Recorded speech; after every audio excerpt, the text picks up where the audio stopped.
Mga pag-uusig na darating. Mateo Kapitulo 10 versikulo 16 hanggang 26. Tingnan ninyo, isinusubuko kayo na parang mga tupa sa gitna ng mga asong gubat. Kaya't maging matalino kayong gaya ng ahas at maamo na gaya ng kalapati. Mag-ingat kayo sapagkat kayo'y dadakpin at isasakdal sa mga kataas-taasang kapulungan ng mga Hudyo.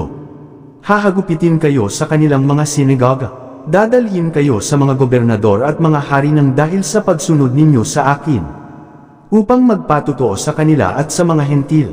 Kapag iniharap na kayo sa hukuman, huwag kayong mabahala kung ano ang inyong sasabihin, o kung paano kayo magsasalita sapagkat ipagkakaloob sa inyo sa oras na iyon ang inyong sasabihin. Hindi kayo ang magsasalita, kundi ang Espiritu ng inyong Ama ang magsasalita sa pamamagitan ninyo. Ipagkakanulo ng kapatid ang kanyang sariling kapatid upang ipapatay, gayon din ang gagawin ng ama sa kanyang anak, at lalabanan ng mga anak ang kanilang mga magulang at ipapapatay ang mga ito. Kapuputin kayo ng lahat dahil sa pagsunod sa akin, ngunit ang mananatiling tapat hanggang wakas ang siyang maliligtas.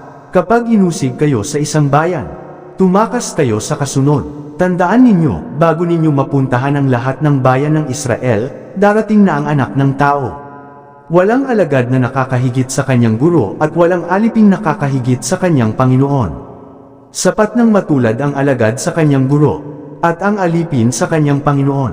Kung ang ama ng sambahayan ay tinawag nilang Beelzebul, lalo nang lolatan nila ang kanyang mga kasambahay.